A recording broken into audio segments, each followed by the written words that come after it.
Hello friends, I am Krishna from OpenToonz. আজ থেকে আমরা OpenToonz এর অ্যাডভান্স লেভেলের কোর্স শিখব। এতদিন আমরা যেসব কোর্সগুলো শিখেছিলাম সেগুলো ছিল বেসিক লেভেলের। সমস্ত টুল সম্বন্ধে আমরা আলোচনা করেছি, কিন্তু পরে যতগুলো কোর্স হবে, ক্লাস হবে, সেগুলোতে আমরা সব অ্যাডভান্স অ্যানিমেশন শিখব। এগুলোতে অনেক কিছু টুলস আছে যেগুলো দিয়ে অ্যাডভান্স অ্যানিমেশনকে আরও স্মুথ করতে পারবো, একদম প্রফেশনাল অ্যানিমেশন করতে পারবো। এতদিন আমরা যে সব ছোটোখাটো অ্যানিমেশনগুলো করেছিলাম সেগুলো সব ছিল বেসিক অ্যানিমেশন, কিন্তু আজ থেকে যে সব অ্যানিমেশনগুলো করা হবে সেগুলো অ্যানিমেশনকে স্মুথ করার কীভাবে স্মুথ করতে হবে এসব শিখবো, এবং অ্যানিমেশনকে আরও কীভাবে বেটার করা যাবে সেগুলো আমরা শিখব। এক একটা ক্লাসে এক এক দিন এক এক রকমের আমরা টুল সম্বন্ধে দেখব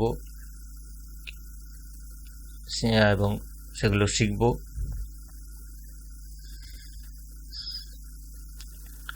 অ্যানিমেশন যাতে একেবারে রিয়েলিস্টিক লাগে সেসব জিনিসগুলো আমরা এখানে শিখব ধীরে ধীরে।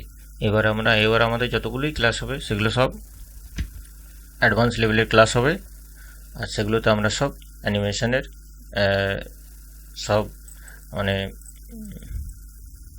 অ্যানিমেশনকে কীভাবে আরও বেশি ভালোভাবে স্মুথ করা যায় আর সেগুলো সব শিখব।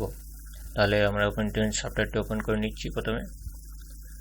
হ্যাঁ, আর এই অ্যানিমেশন এবারে যে সব অ্যাডভান্স ক্লাসগুলো হবে সেগুলোতে আমরা ধীরে ধীরে শুধু অ্যানিমেশন শিখলে তখন অ্যানিমেশনের মধ্যে অডিও দিতে হবে, লিপ সিঙ্কিং করাতে হবে, অডিওর সাথে ক্যারেক্টারের ম্যাচিং করাতে হবে, কীভাবে ক্যারেক্টার কথা বলবে সেগুলো সব ম্যাচিং করাতে হবে। এগুলো সব আমরা ধীরে ধীরে সব ক্লাস বাই ক্লাস পরপর শিখে নেব। এক একটা ক্লাসে এক এক দিন সব জিনিসগুলোকে আমরা শিখব। আজকে যেটা ক্লাস হবে সেটা হচ্ছে ফাংশন এডিটার সম্বন্ধে শিখব। ফাংশন এডিটারে কীভাবে অ্যানিমেশনকে স্মুথ করা যায় সেটা আমরা শিখব। ধরে নাও ফাংশন এডিটারে কী কাজ না, ফাংশন এডিটারে হচ্ছে ধরে নাও আমরা একটা কারের অ্যানিমেশন করব।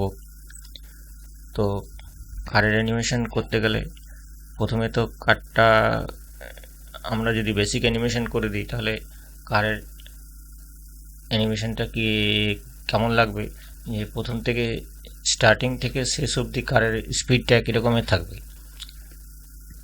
কিন্তু ওটাকে স্মুথ যখনই আমরা করব তখনই কার যেমন রিয়েলিস্টিকে কার কেমন থাকে, কার একটা স্টার্টিংয়ে একটা স্পিড থাকে, মিডিলে একরকম স্পিড থাকে, আর যখন কারটা যেখানে পৌঁছাবো সেখানে পৌঁছে গিয়ে যখন দাঁড়ায় তখন একরকমের স্পিড থাকে। আমরা তিনখানা স্পিড আমরা কীভাবে অ্যাডজাস্টমেন্ট করব সেটা এখানে ফাংশন এডিটারের মাধ্যমে আমরা শিখব। তাহলে চলো অ্যানিমেশনটা করে দেখা যাক। এতদিন আমরা ড্রয়িং ট্যাবে কাজ করেছি, এরপর আমরা শিখেছি অ্যানিমেশন ট্যাবে, কারণ এরপর যতগুলো আমাদের কাজ হবে সেগুলো সব অ্যানিমেশন ট্যাবে হবে। তাহলে ড্রয়িং ট্যাবেও আমাদের কাজ করতে হবে। কী কী কাজ করতে হবে আমরা এখন এই অ্যানিমেশনটা করতে গিয়ে আমরা দেখাবো যে কীভাবে ড্রয়িং ট্যাবটাকে আমরা ইউজ করব। তাহলে অ্যানিমেশন ট্যাবে আমি আছি, এইখানে দেখা আছে লেখা ফাংশন এডিটার। এই ফাংশন এডিটারে আমাদের আজ কাজ আছে, আর এইখানে আছে ইন্টারপোলেশন। এই ইন্টারপোলেশনে কাজ আছে। তাহলে আজকে আমাদের দুটো ক্লাস হবে, দুটো জিনিস শিখবো আমরা, ফাংশন এডিটার এবং ইন্টারপোলেশন সম্বন্ধে শিখব। তাহলে প্রথমে আমাদের দুটো ড্রয়িং করে নিতে হবে। ফার্স্টে আমি একটা জিওমেট্রি টুলস নিয়ে নিলাম।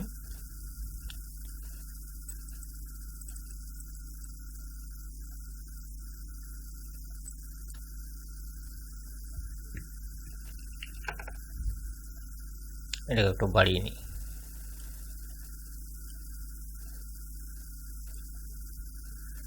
এই একটা সার্কেল,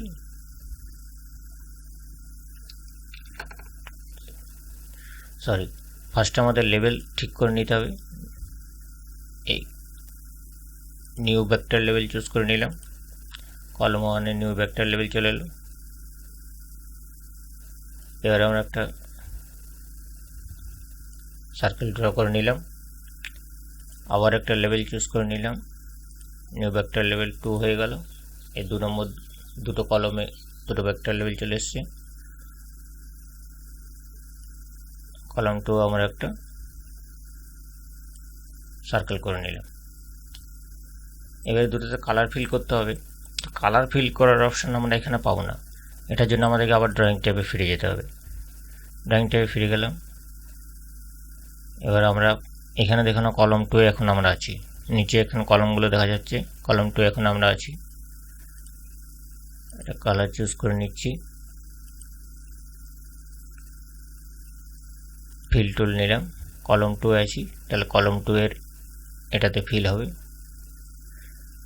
এবার আমরা কলম 1 সিলেক্ট করে নিলাম, কালার সিলেক্ট করে নিলাম, ফিল টুল দিয়ে কলম 1 সিলেক্ট করে নিলাম, হয়ে গেল। এই কালার করতে গেলে আমাদেরকে ফিরে কিন্তু ড্রয়িং ট্যাবে আসতে হবে। আবার আমরা চলে যাব অ্যানিমেশন ট্যাবে। এইবারে আমরা এখানে অ্যানিমেশন টুলস নিলাম। ফার্স্টে কলম 1 সিলেক্ট আছে, এখানে দেখো কালো বক্স হয়ে আছে, কলম 1 সিলেক্ট আছে। এইবার আমরা এখানে কি করতে হবে, আমাদের সেন্টারটাকে অ্যাডজাস্টমেন্ট করে নিতে হবে। সেন্টারটাকে অ্যাডজাস্টমেন্ট করে নিলাম। এরপর এর মধ্যে আগের দিন আমরা বলেছিলাম এখানে কি ফ্রেম আনতে গেলে কি করতে হবে, আমরা যদি এই ছবিটাকে একটু নড়াই তাহলে এখানে কি ফ্রেম চলে আসবে। এটাকে একটু নড়িয়ে দিলাম, অ্যাডজাস্টমেন্ট করে দিলাম। দেখে না এখানে একটা চাবির মতো ছবি চলে এসছে, এটা কি ফ্রেম। এবার আমরা কলম 2 এ গেলাম, কলম 2 এ এটাকে সেন্টার অ্যাডজাস্টমেন্ট করে নিলাম, মিডিলে করে নিলাম। সেন্টারটা যদি মিডিলে না করি তাহলে আমাদের অ্যানিমেশনটা ঠিক মতো হবে না, যার জন্য এটাকে সেন্টারটাকে আমাদের অ্যাডজাস্টমেন্ট করতে হবে। এরপর আমরা পজিশনটাকে অ্যাডজাস্টমেন্ট করে নিই। পজিশনটা অ্যাডজাস্টমেন্ট করলে ওখানে কি ফ্রেম চলে আসবে, দেখো দুটোতে দুটো কি চলে এসছে। এরপর আমরা ফ্রেম দুটোকে এক্সটেনশন করে নেব। প্রথমে কলম 1 সিলেক্ট করলাম,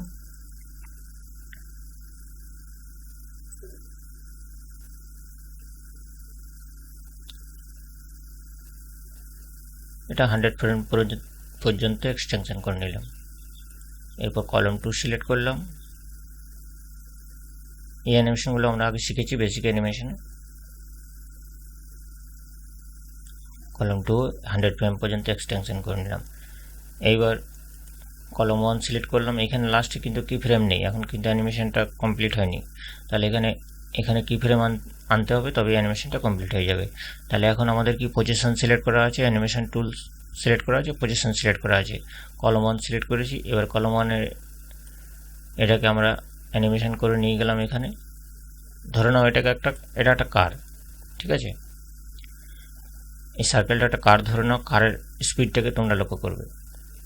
এবার কলম 2 এ গেলাম, কলম 1 কি ফ্রেম চলে এসছে, মানে কলম 1 অ্যানিমেশন হয়ে গেছে। এবার কলম 2টাকে আমরা অ্যানিমেশন করে নিলাম, ঠিক আছে। দুটোতেই কি ফ্রেম চলে এসছে। এবার আমরা এটাকে অ্যানিমেশনটাকে প্লে করে দেখে নেব। দেখো না দুটোর স্পিড কিন্তু একই রকম আছে, দেখো একই রকম স্পিডে স্টার্টিং হচ্ছে, একই রকম স্পিডে ফিনিশিং হচ্ছে, একই রকম স্পিডে স্টার্টিং হচ্ছে, একই রকম স্পিডে ফিনিশিং হচ্ছে, ঠিক আছে। তো কারের অ্যানিমেশন করতে গেলে তো আমাদের এরকম একই রকম স্পিডে তো কারটা চলতে পারে না। এটাকে রিয়েলিস্টিক করতে গেলে কি করতে হবে, ফার্স্টে স্পিড স্লো হবে, তারপরে স্পিড বাড়বে, তারপরে স্পিড কমে যাবে।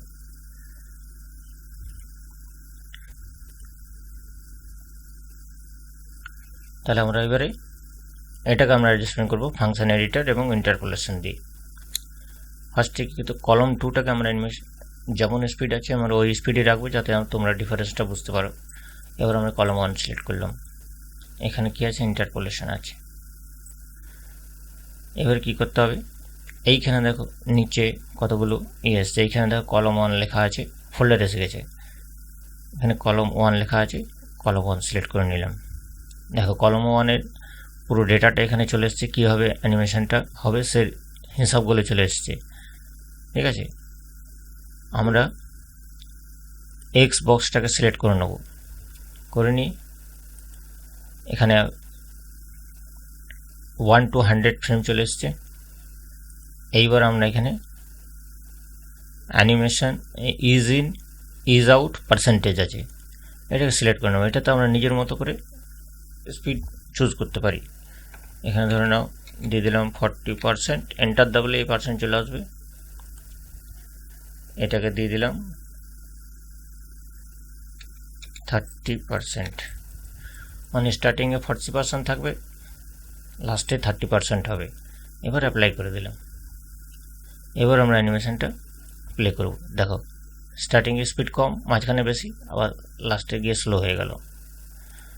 দেখো স্পিড কম, মাঝে বেশি, আর লাস্টে গিয়ে স্লো হয়ে গেল। এইভাবে এটা একটা কারের অ্যানিমেশনটা একদম পারফেক্ট অ্যানিমেশন হয়ে গেল। কারটা প্রথমে স্পিড কম থাকবে, তারপর মাঝে স্পিড বাড়বে, তারপরে লাস্টে গিয়ে স্পিড একদম স্লো হয়ে যাবে। তাহলে আমরা কারের অ্যানিমেশনটাকে একদম রিয়েলিস্টিক অ্যানিমেশনে পরিণত করে নিতে পারলাম এই ফাংশন এডিটারের মাধ্যমে। কিন্তু সেকেন্ডেরটা দেখো আমরা কোনো অ্যানিমেশন ফাংশন এডিটারে কোনো কিন্তু কাজ করিনি, সেকেন্ডেরটা একই রকম স্পিডে চলছে। আর ফার্স্টেরটাতে আমরা অ্যানিমেশন দিয়েছি, ইন্টারপোলেশন দিয়েছি, ফাংশন এডিটারে ইন্টারপোলেশন করেছি, যার জন্য ফার্স্টেরটাতে কিন্তু স্পিডটা চেঞ্জ হয়ে গেছে। যাই হোক, আশা করি তোমরা বুঝতে পেরেছো। এটাই হলো ফাংশন এডিটারের কাজ। আজকে শুধু ফাংশন এডিটার সম্বন্ধে দেখালাম, এর পরের দিন আরও কিছু সম্বন্ধে দেখাবো। স্টেজ স্কিমেটিক এগুলো কি, এগুলো সম্বন্ধে তোমাদের বলবো। এক্সিট কি, এগুলো সম্বন্ধে বলবো। এই ধীরে ধীরে আমরা সব আস্তে আস্তে সব এগুলো এবার অ্যাডভান্স লেভেলে এগুলো সব শিখতে থাকবো। ঠিক আছে,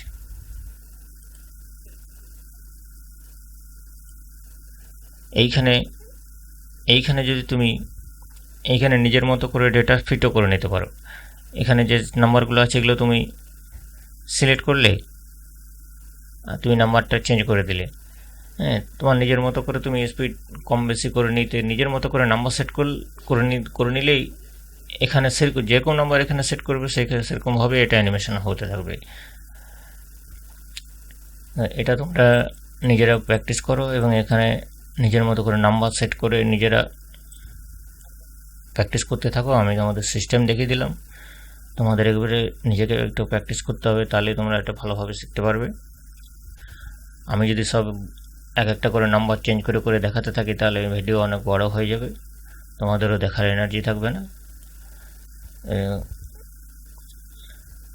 আশা করি তোমরা এটা ইন্টারপোলেশন সম্বন্ধে, ফাংশন এডিটার সম্বন্ধে বুঝতে পেরেছ। এটাতে অ্যানিমেশন খুব রিয়েলিস্টিক হয়, একদম পুরো রিয়েলিস্টিক লাগে।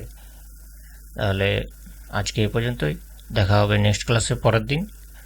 Bye bye.